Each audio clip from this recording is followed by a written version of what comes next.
고난 시리즈 8번째 시간으로 고난 중에 넘치는 위로라는 제목으로 말씀을 보겠습니다.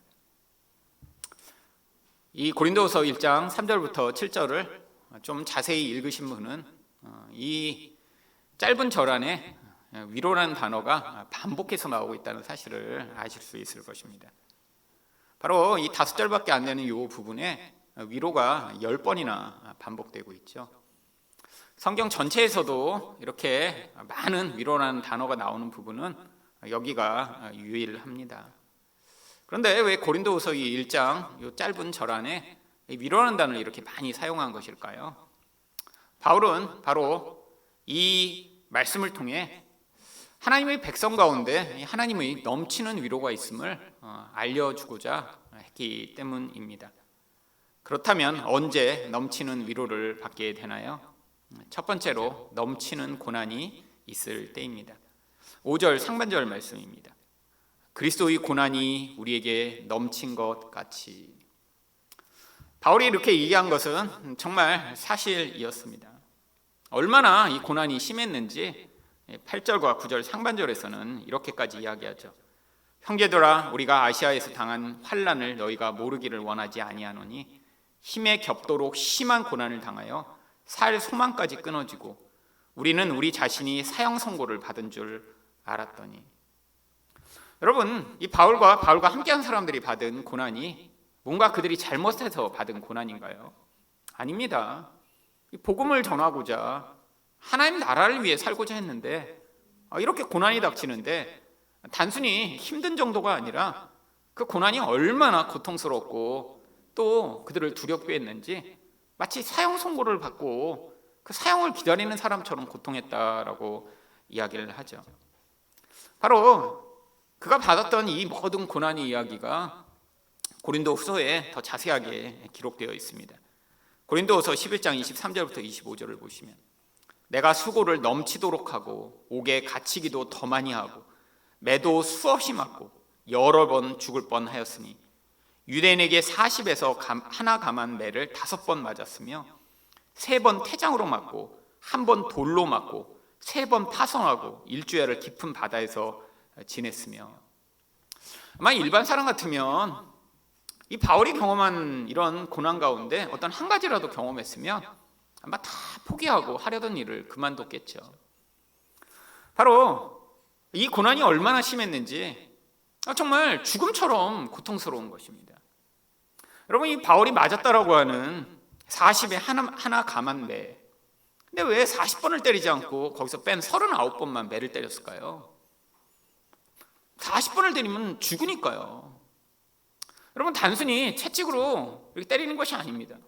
당시에 이 죄수들을 가장 고통스럽게 만들도록 만들기 위해 이 채찍의 끝에 이 철리나 아니면 이런 짐승의 뼈다귀 같은 것들을 매달아서 이 채찍으로 한 번 맞을 때마다 몸 껍질을 다 벗겨내서 피가 흘러서 결국 죽도록 만들고자 이 채찍질을 한 거죠.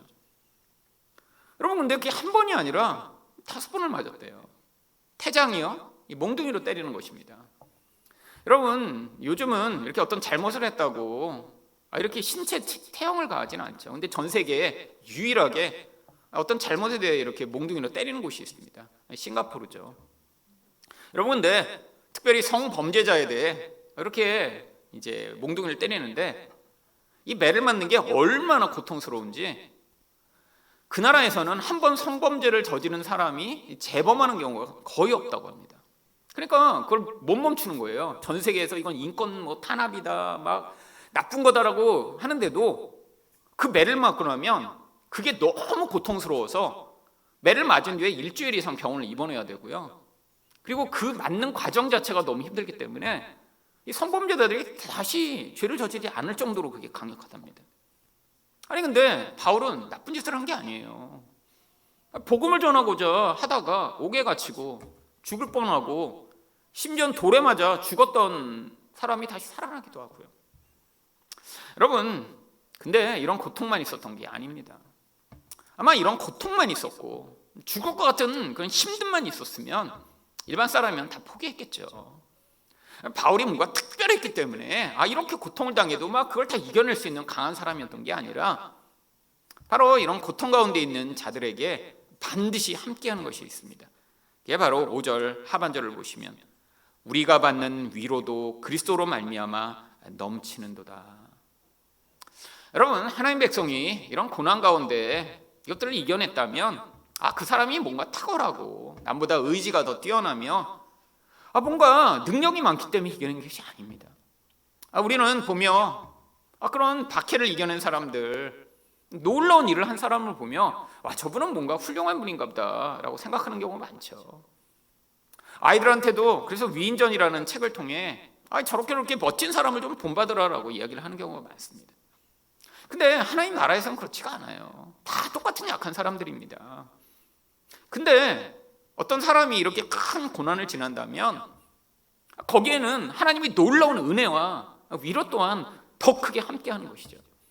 그래서 이 위로를 넘치는 위로라고 표현하고 있는 것입니다.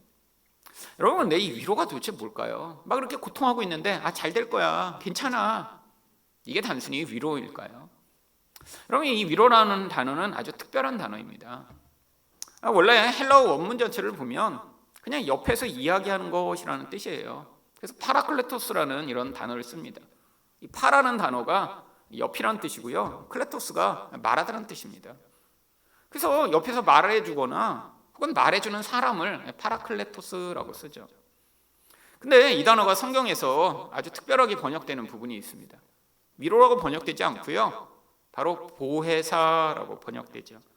요한복음 14장 16절을 보시면 내가 아버지께 구하겠으니 그가 또 다른 보혜사를 너희에게 주사 영원토록 너희와 함께 있게 하리니. 여기도 똑같은 단어가 사용됐습니다.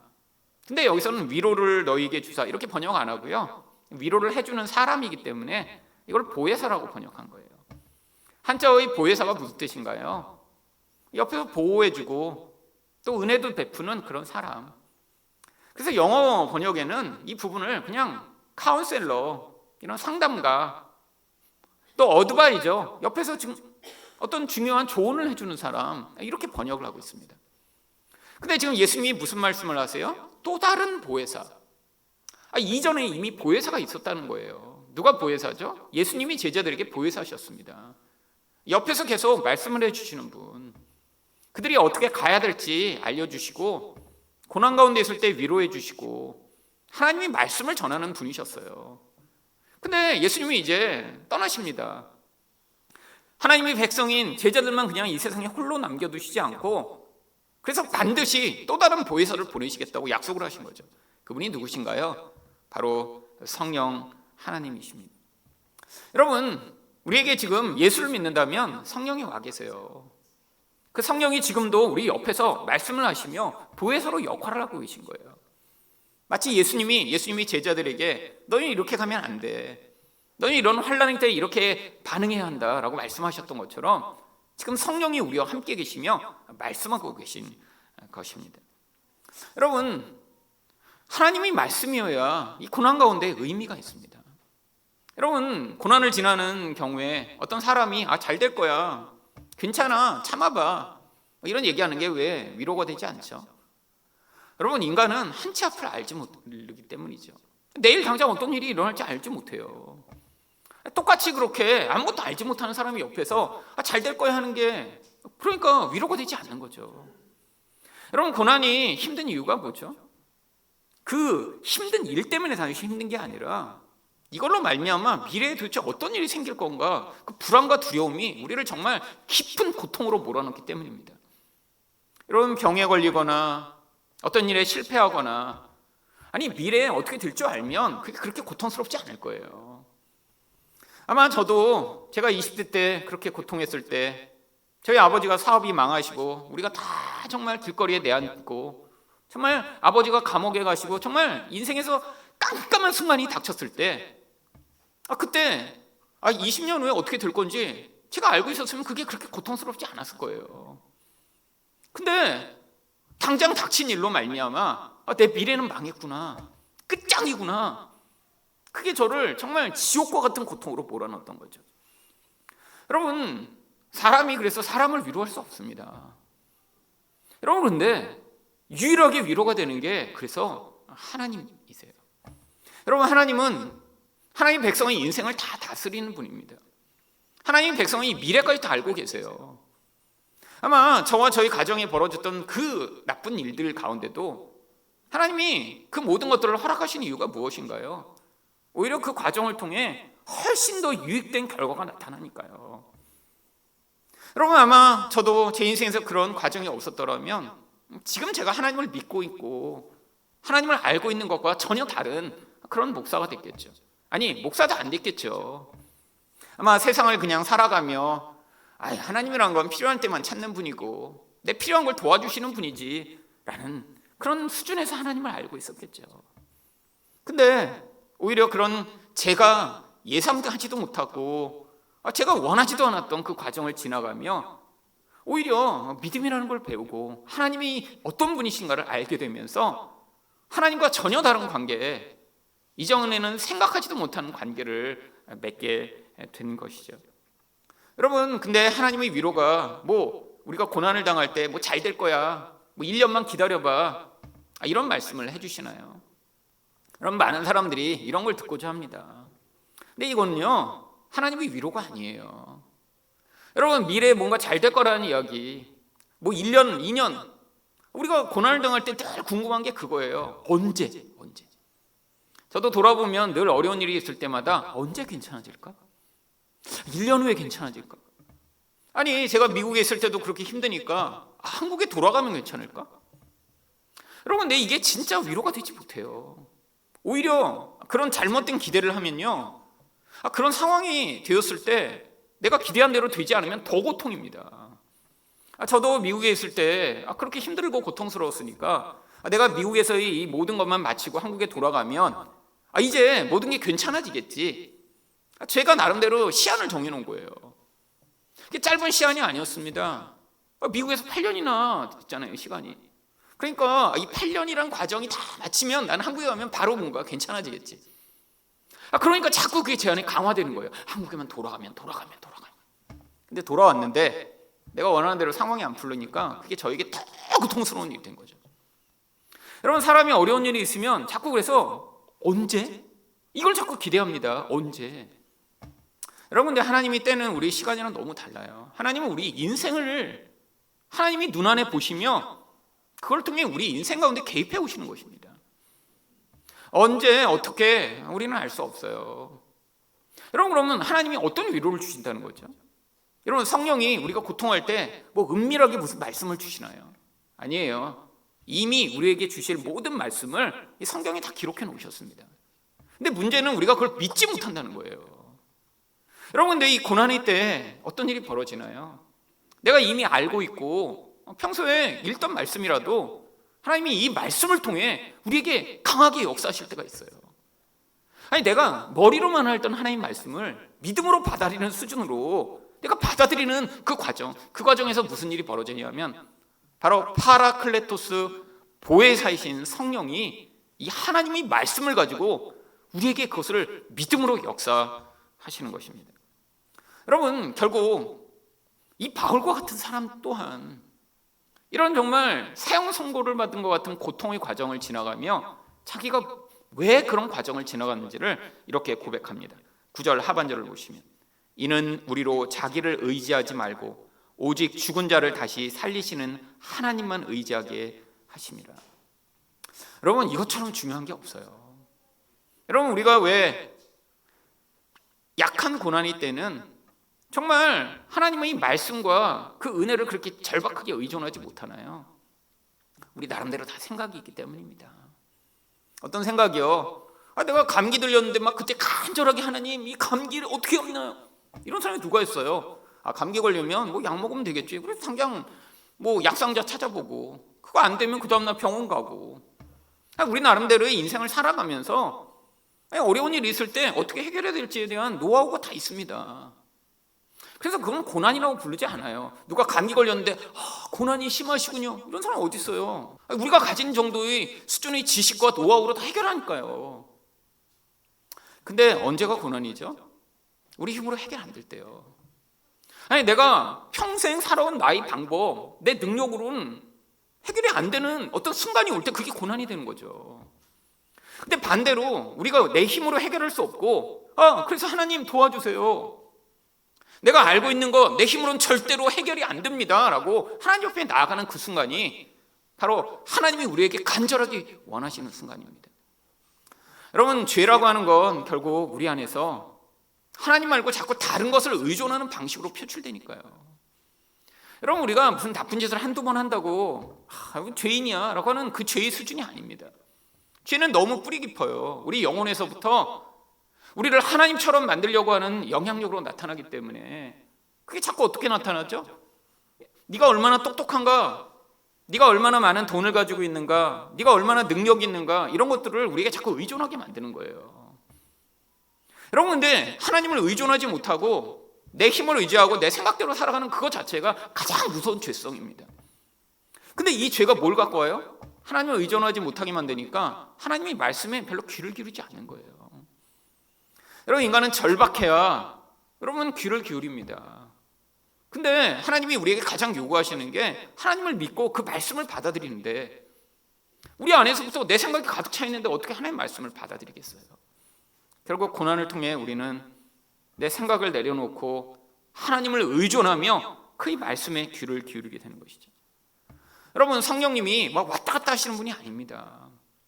여러분, 성령님이 예수를 믿는 자에게 지금도 늘 함께 계세요. 근데 우리가 언제 그 음성을 들을 수 있죠? 평소에 지금 계시다면 우리는 대부분 다 못 듣고 있습니다.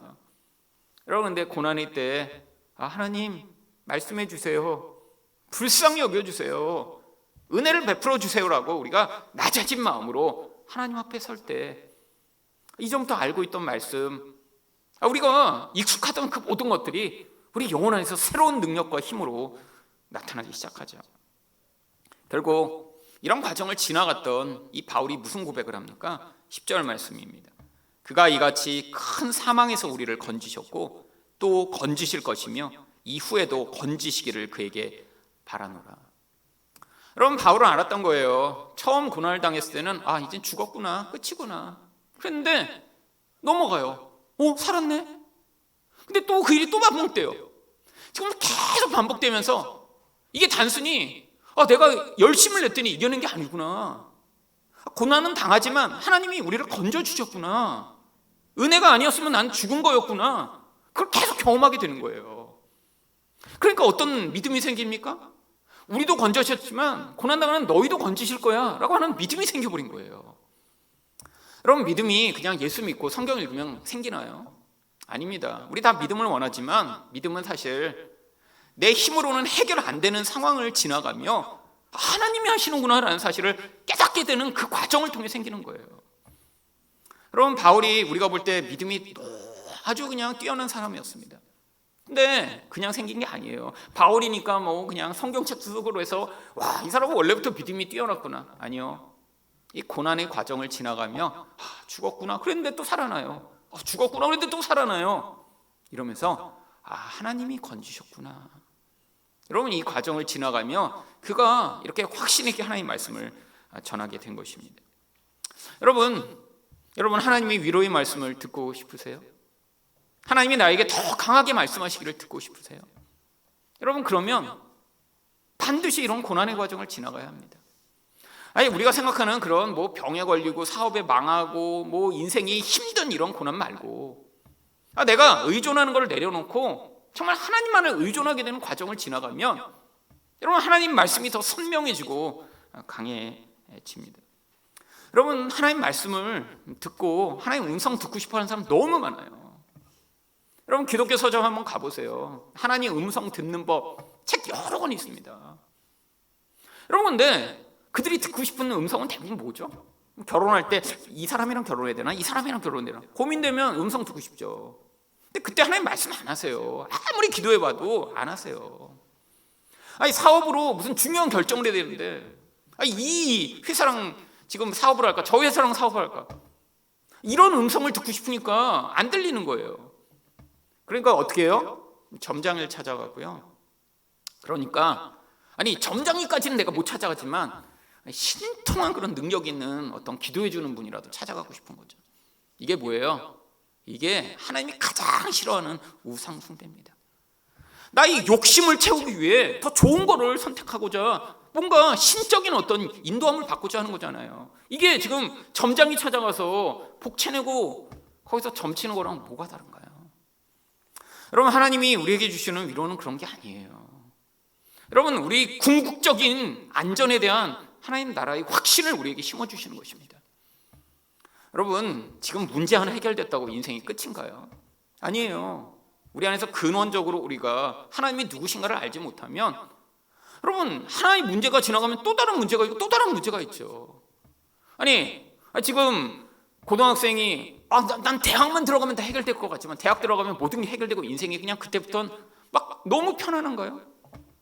그때부터가 인생의 문제의 시작입니다. 저도 제가 고3 때 시험만 보고 대학만 들어가면 모든 게 끝날 줄 알았어요. 근데 똑 떨어져 갖고 재수하면서 제가 이 고난이 깊어졌습니다. 재수하면서 그 밤에 이제 학원에서 버스 타고 오면서 맨날 그때 또 버스가 이화여대와 연세대학교를 이렇게 지나갔어요. 그럼 거기서 밤에 걔네들을 보며 더 슬퍼지는 거예요. 와, 쟤네들은 좋겠다, 대학 다니고. 나는 이거 학원 버스 타고 이거 지금 다니면서 밤마다 고난이었는데, 그래서 제가 난 대학만 들어가면, 대학 들어갔더니 인생이 더 힘들어요. 오히려 학원 다닐 때가 편했어요. 왜? 학원 다닐 때는 공부만 하면 돼요, 공부만. 근데 그 다음에는 인간관계에 신경 써야 되고, 그러다마자 얼마 안 가서 우리 아버지 회사 망하시니까 막 그때부터 또 더 큰 고난이 닥치고. 근데 그게 끝이 아니에요. 인생 내내가 고난입니다. 여러분, 그러니까 하나님이 어떤 상황이 있을 때 그 문제 괜찮을 거야 이렇게 말씀하시는 건 의미가 없는 거예요. 여러분, 궁극적으로 하나님이 내 하나님이 되셔서 내 인생을 통치하시고, 지금 이 하나의 문제를 지나가도 하나님이 우리 인생의 주인이시라 내 인생 전체를 통치하여 하나님이 가장 선한 길로 인도하신다는 그 근원적 확신이 말씀 가운데 주어지지 않으면 우리는 끊임없이 흔들리고 요동하게 돼 있는 거죠. 여러분, 우리와 우리 가까운 사람들이 고난을 당할 때 이 믿음이 필요한 것입니다. 이게 하나님의 위로로 오는 거예요. 지금 이 하나의 문제가 아니라 하나님이 그 사람을 붙들고 계시고 인도하고 계시다는 확신이 우리 안에서부터 있어야, 그래야 이 문제 하나가 지나간 이후에 벌어질 일에 대해서도 하나님께 믿음으로 맡겨드릴 수 있는 것이죠. 여러분, 하나님에 대한 음성에 대한 전제 자체가 달라져야 합니다. 지금 하나의 문제를 하나님이 해결해 주시는 수준이 아니라 우리 하나님이 온 세상을 창조하시고 우리를 궁극적으로 하나님이 백성으로 만드시는 하나님이시라면 그것들을 믿고 그 신뢰 가운데 우리 인생과 우리 주변 사람의 인생을 맡겨드릴 수 있어야죠. 여러분, 저도 정말 어릴 때부터 하나님의 음성 듣고자 하는 열망이 되게 강했습니다. 그래서 정말 제가 고등학교 때 처음 하나님의 음성을 들었죠. 근데 참 믿음이 없고 그때는 성경도 모르고 그랬으니까 하나님이 저에게 가장 맞는 방식으로 말씀하셨어요. 그리고 그때 그 고난이라고 제가 시험 못 본 날이 고난이었죠. 왜? 내 욕망은 강했는데 내 원하는 만큼 시험이 안 나오니까, 그래서 그게 제일 힘들었죠. 그래서 제가 고등학교 1학년 때 하나님 음성 들은 날이 제가 그날 모의고사를 망친 날이었습니다. 너무 시험 못 봐갖고 이제 난 대학도 못 가나 보다, 절망이 갑자기 찾아오고, 그래서 울다가 그때 하나님의 음성을 처음 들었죠. 그때 아직도 생생합니다. 제 평생 처음 들은 하나님의 음성. 그래서 그때 밤에 기도하다가 너무 이제 슬퍼갖고 우는데, 그때 갑자기 일승아, 내가 널 사랑한다. 정말 내 영혼 안에서 그 말씀이 울려 퍼졌어요. 그래서 정말 그날 정말 많이 더 울고 정말 너무 많이 기뻐서 회복이 됐죠. 근데 문제가 이렇게 한번 듣고 나니까 그 얼마나 좋아요. 그렇잖아요? 그때까지는 교회는 늘 다니고 있었지만 그렇게 하나님이 나에게 성령으로 말씀하신다거나 알지도 못하고 경험도 없는데 그날 처음 경험하고 너무 좋아서 또 듣고 싶었습니다. 하나님 나한테 또 무슨 말씀 안 해주시나? 근데 하나님이 이렇게 맨날 말씀해 주시나요? 그리고 그때 너무 어렸으니까 그 수준에 맞게 그냥 말씀해 주신 거죠. 여러분, 하나님이 우리를 사랑하신다는 거 성경에 가득 써 있습니다. 근데 제가 못 믿었던 거예요, 그거를. 시험 한번 못 보니까 그냥 막 그렇게 난리치고. 근데 이제 제가 대학생 때 은혜 받고, 또 저희 집 망하고, 꼭 망할 때 은혜 받죠. 망하고 이제 은혜 받고 기도원 가서 이제 살면서 그때 기도하니까 너무 기도를 많이 하니까 뭐가 들리기 시작하는 거예요. 옛날에 경험이 있잖아요. 고등학교 때 이렇게 일승한 내가 사랑한다. 그래서 그때 은혜 받았던 건데 여러분 기도 많이 하면 뭐 들리는 게 되게 많습니다. 근데 문제가 있어요. 이게 내 생각인지 하나님 음성인지 귀신이 얘기하는 건지 어떻게 분별을 해요? 그러니까 그때는 무조건 이렇게 좋은 얘기 이런 거면 하나님 말씀하시는 거야. 나쁜 얘기 이런 거 하면 이건 지금 내 마음에 있는 나쁜 생각이야. 근데 이게 다 헷갈리는 거예요. 여러분 좋은 얘기라고 다 하나님 말씀하시는 건가요? 이게 제일 무서운 바로 덫입니다. 여러분 하나님이 뭐 하면 잘 될 거야 뭐 이런 얘기 해주시나요? 여러분 성경을 보세요. 성경에 가장 많이 나온 얘기는 죄에 대한 지적입니다. 죄에 대한 지적. 이거 하나님 말씀이에요. 근데 그때는 너무 성경도 모르고 기도만 많이 하니까 자꾸 내 안에서 잘못된 강화가 조금 시작이 되는 거죠. 여러분 이런 영적으로 뭔가 자극이 강해지면요 내면의 소리가 점점 커지게 되어 있습니다. 근데 내면에 무슨 소리가 커질까요? 가장 많이 커지는 게 욕망과 두려움의 소리가 커지는 거예요. 근데 저는 그때 그걸 몰랐어요. 기도만 너무 많이 했더니 제 안에서 자꾸 뭔가 잘 될 거라는 그런 소리 이런 얘기 너무 커지고 여러분 근데 그때도 너무 제가 영적으로 연약하고 성경을 모르니까 하나님이 그냥 사용하셨던 것 같아요. 그때 가끔씩 들었던 그 말씀 그래서 그때는 그게 제 인생에 마치 새로운 성경책인 줄 알고 다 적어놨습니다. 아직도 지금 컴퓨터에 있어요. 그때 적어놓은 거 다 하나도 빠지지 않고 다 적어놔갖고 근데 지금 보면 정말 창피합니다. 창피해요. 제가 가끔씩 옛날 여러분 뭐 이렇게 저도 예화를 찾잖아요. 과거에 무슨 일이 있어요. 설교를 해야 예화가 있으니까. 그리고 가끔씩 그걸 열어보면 다 너무 창피하고 다시 닫아. 왜냐면 성경에 다 있는 얘기예요. 뭐 걱정하지 마라. 근데 막 그때 기도 많이 하다 그러면 막 울고 막. 근데 성경에 다 써 있어. 근데 그때는 막 하나님 말씀하셨어 막. 얼마나 믿음이 없고 성경을 몰랐으면 하나님 말씀하셨겠어요. 여러분 지금 제가 이렇게 된 거 보면 그때는 제일 두려웠던 게 뭔지 아세요? 20대 때 제일 많이 막 하나님 뭐라고 말씀하시나 궁금하고 내가 결혼을 할 수 있을까? 누구랑 결혼할까? 그래서 막 그때 엄청 많이 울고 하나님 막 보여주세요 막 배우자를. 다행히 그건 안 보여주셨어요. 다행히. 근데 여러분 나중에 자연스럽게 결혼하고 이러고 보니까 그거 얼마나 바보 같은 짓이에요. 10년을 울면서 맨날 하나님. 여러분 그러다가 이제 잘못된 길로 가는 거예요. 근데 여러분 너무나 다양스럽게 제가 이제 성경을 알기 시작했습니다. 성경을 보고 연구하고 성경에 있는 말씀이 내가 잘 되라고 하는 말씀인데 궁극적으로 내가 잘 되기 위해 가장 중요한 게 하나님을 의존하지 못하고 내 생각대로 살아가는 이 무서운 죄악이라는 사실을 말씀을 통해 배워나가기 시작한 거예요. 예전에 내가 그렇게 열심히 기도했던 게 다 뭐였어요? 어떻게 보면 기도가 아니라 내 욕망을 포출한 거죠. 20대 때 그렇게 제일 많이 기도했던 게 하나님 좋은 사람이랑 결혼하게 해주세요. 알고 보면 뭐예요?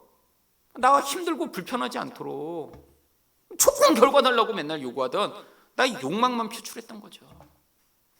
근데 말씀을 배우고 인생에서 고난을 당하며 점점 뭘 알게 됐나요?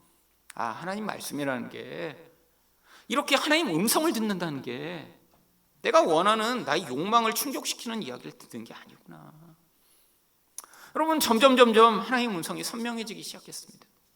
여러분 지금 제가 무슨 결정을 할 때 막 옛날처럼 막 오랫동안 기도하면서 무슨 음성이 들리나 이런 고민하지 않습니다. 이제 너무 선명해요.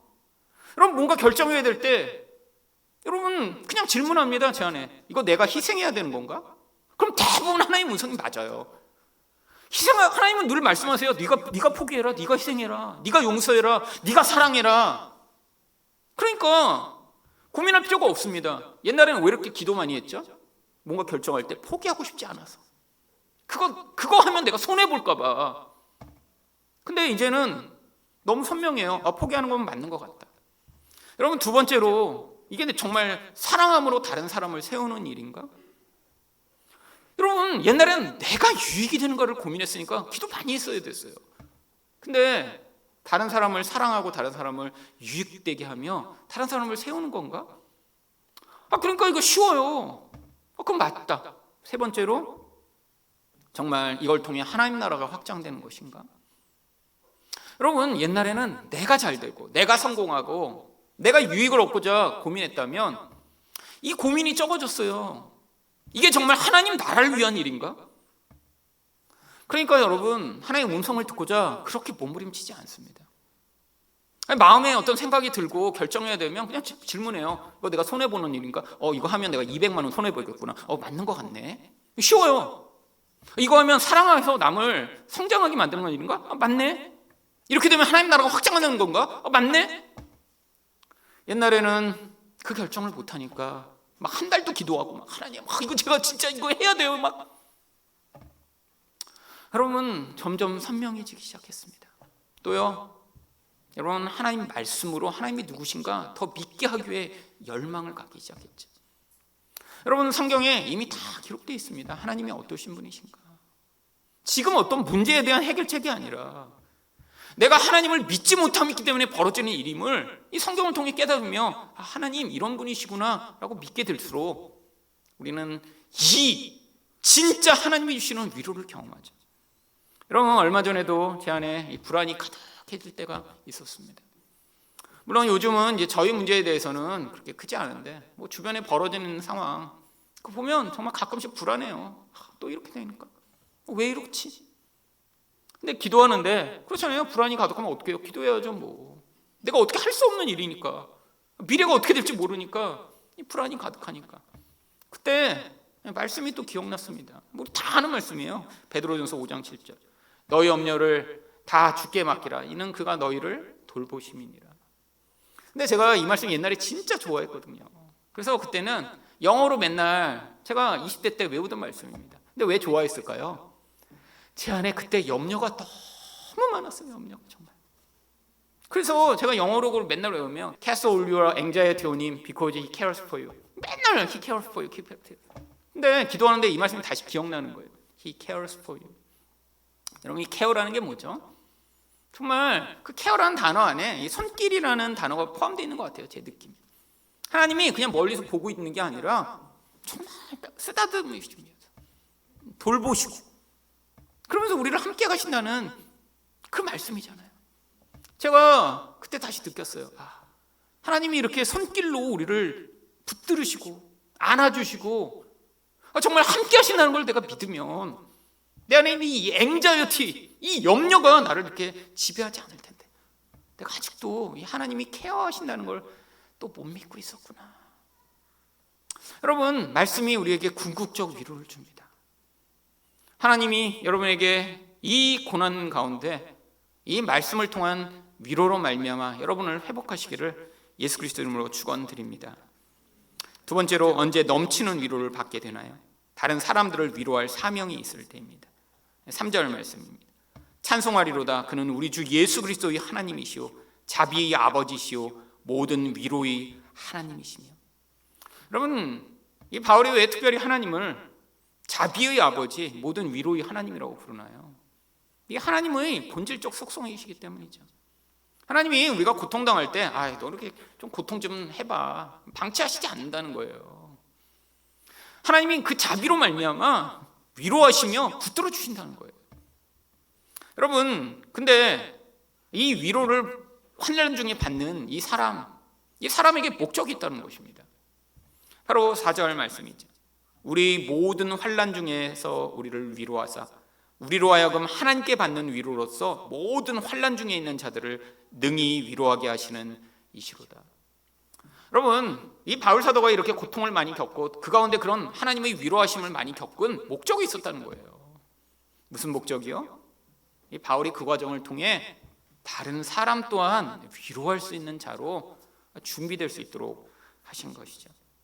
여러분, 그래서 바울은 뭐라고까지 고백하냐면 6절 상반절입니다. 우리가 환난 당하는 것도 너희가 위로와 구원을 받게 하려는 것이요. 심지어는 다윗가 받는 환난 또한 이 지금 편지를 받는 고린도후서 교인들이 바로 그들이 구원받고 위로받도록 한 거래요. 그러니까 이 환난조차 의미가 있었다는 거예요. 그뿐 아닙니다. 우리가 위로를 받는 것도 너희가 위로를 받게 하려는 것이니. 여러분, 이게 바로 하나님 나라의 특별한 선택을 받은 자들이 경험하는 과정입니다. 다 우리는 높은 자가 되고 싶죠. 세상에서 그렇게 해서 높은 자리 가고자 열망하는데, 여러분, 하나님 백성들 가운데 이렇게 하나님이 특별한 사명을 주시고 높은 자로 세우시는 자들은 이 과정이 제일 중요한 거예요. 무슨 과정이요? 내가 먼저 환난을 통해 하나님만을 온전히 의존하는 자가 돼서, 그래서 그 과정 가운데 하나님이 말씀으로 위로를 받고 우리 하나님이 어떠신 분인가를 진짜 경험함으로 환난 가운데 있는 다른 자들을 위로할 수 있는 사람으로 준비되는 것이요. 여러분, 이게 바로 하나님 나라의 리더입니다. 물론 모든 사람이 다 이런 자리에 설 수는 없어요. 그래서 여러분이 정말 하나님, 저에게도 어떤 특별한 사명으로 제가 정말 다른 사람을 섬기고 다른 사람들을 세울 수 있는 그런 리더로 하나님 저를 세워주세요. 여러분이 그런 마음을 가지고 계시다면 여러분이 저에게 뭐 환난을 주세요 이런 기도는 할 필요가 없습니다. 그건 하나님 편에서 하시는 거예요. 그러면 자연스럽게 하나님이 여러분을 준비시켜 주실 것입니다. 여러분, 이 바울이 이 과정 가운데 자기가 경험하는 위로가 어떻게 역사하나요? 6절 하반절이죠. 이 위로가 너희 속에 역사하여 우리가 받는 것 같은 고난을 너희도 견디게 하느니라. 바울이 먼저 경험했어요. 죽을 것 같았는데 거기서 살아난 걸 경험하니까, 그래서 그 편지를 받는 사람들한테 위로가 너희한테도 동일한 고난을 이기게 하는 능력이 되길 바란다라고 얘기를 하는 거죠. 여러분, 여기 견디다라는 단어가 우리가 지난번에도 보았듯이 소망이라는 단어입니다. 이 성경에서 그냥 참는 것처럼 얘기하지만 참는 게 아니에요. 하나님이 이 휘포모네라고 하는 이 소망을 주심으로 이겨내게 하시는 거죠. 그래서 7절에서 뭐라고 얘기합니까? 너희를 위한 우리 소망이 견고함. 또 같은 단어를 반복하는 거예요. 여러분, 단순히 참아내는 게 아니라 우리 하나님이 궁극적으로 승리케 하실 것이기 때문에 그럼 거기에다 소망을 두고 이겨내는 것입니다. 그러면 어떻게 돼요? 너희가 고난에 참여하는 자가 된 것 같이 위로에도 그럴 줄을 알미라. 여러분, 이 바울을 통해 복음을 받아들이게 된 많은 성도들 또한 고난의 과정을 지나가는 걸 보았습니다. 근데 바울이 낙담하지 않은 거예요. 왜 낙담하지 않았죠? 내 인생에도 이렇게 수없는 고난을 지났는데 하나님의 위로로 그것들을 이겨낸 것을 경험하고 나니까 너희들도 하나님 반드시 그렇게 하실 거야. 그래서 내가 소망을 포기하지 않아 라고 지금 이야기를 하고 있는 것입니다.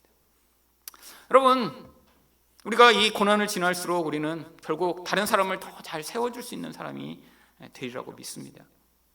여러분, 제 인생 가운데도 저도 많은 고난을 지났죠.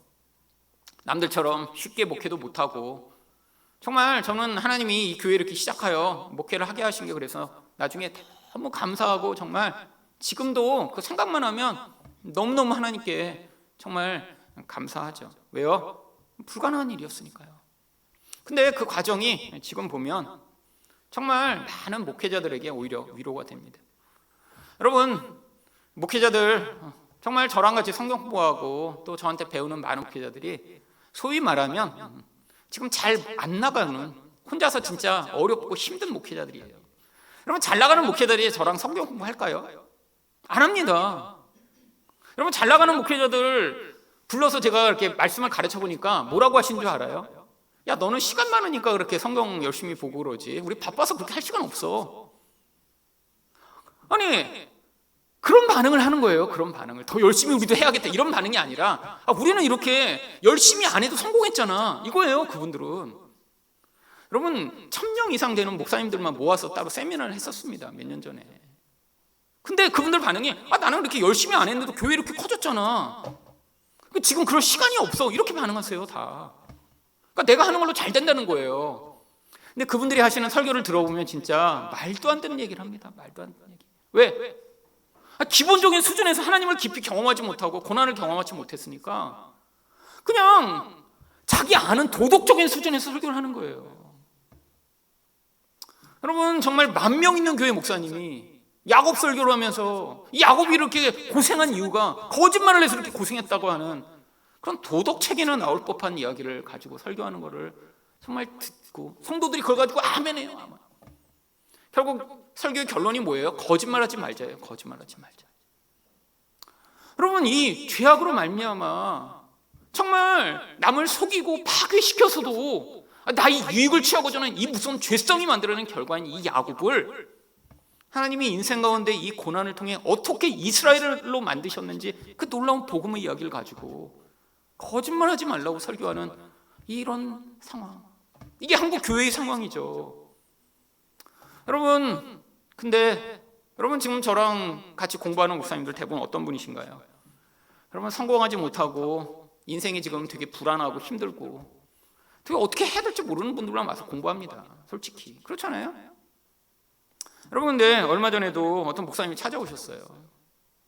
너무너무 자기 지금 목회를 어떻게 될지 모르고 불안하고 힘들어서 죽겠다고요.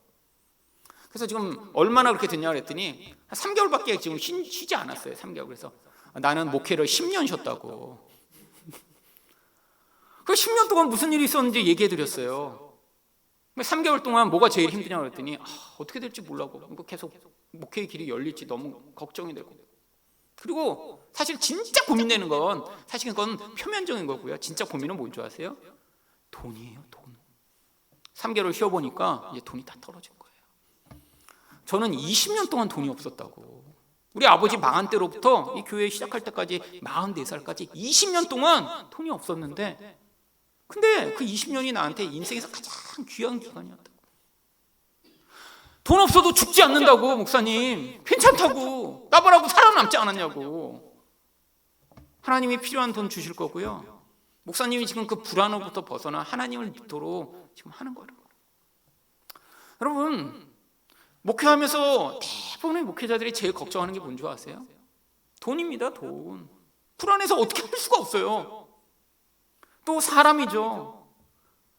여러분, 근데 돌아보니까 제 인생에서 그렇게 긴 목회의 그 공백이 어쩌면 가장 중요한 하나님을 의존하게 만드셔서 이 돈과 사람을 의존하지 않고 정말 하나님을 의존하여 사는 것이 무엇인가를 가르치시는 과정이었죠. 제 인생에서 그걸 경험했더니 확신 있게 얘기해 줄 수 있는 거예요. 목사님 걱정하지 말라고. 여러분, 근데 그런 분이 한 몇 년쯤 이렇게 고생하면 진짜 하나님을 깊이 경험하길 저도 은근 바랐습니다. 이 목사님 너무 돈 의존하고 이 사람 의존하는데 좀 이렇게, 그랬더니 나중에 연락이 안 와요. 그래서 아직도 고생하고 있나 전화해 보니까 이미 다른 교회 부목사로 갔더라고요. 너무 불안해서 안 되겠다고 이것저것 찾다가 결국 들어갔어요. 그러니까 자기가 견디지를 못하는 거예요. 그러니까 막 뭐 아는 사람 연결하고 막 그렇게 하고 어떻게든 가니까 지금 경험하지 못하고 또 목회의 자리 가운데 가니까 어떻게 돼요? 마음의 본질이 똑같죠. 마음의 본질이. 여러분, 때로는 하나님이 우리 인생 가운데 우리가 노력하는 걸로 해결 안 되는 상황을 주십니다. 마치 저처럼요. 아무리 뭔가 해보려고 해도 목회의 길이 열리지 않는 상황. 근데 돌아보니까 그게 제일 큰 축복의 기간이었어요. 여러분, 하나님이 여러분 인생 가운데도 어떤 때를 허락하십니다. 내 생각으로는, 내 능력으로는 해결 못하는 그 모든 상황. 근데 하나님이 거기서 우리가 배우길 원하세요. 여러분이 거기서 하나님으로만 위로를 받으신다면, 여러분이 거기서 정말 그 위로로 말미암아 여러분을 죽일 것 같은 그 상황을 이겨낼 수 있는 그 능력이 하나님으로부터 온다는 것을 경험했다면, 바로 여러분이 위로자가 되어 그런 고통하는 사람들 가운데 하나님이 놀라운 능력과 은혜를 전파하는 마치 바울과 같은 사명을 하나님이 주신 것입니다. 이 은혜로 여러분의 인생 가운데 하나님의 위로와 은혜가 충만히 경험되는 여러분 되시기를 예수 그리스도 이름으로 축원드립니다.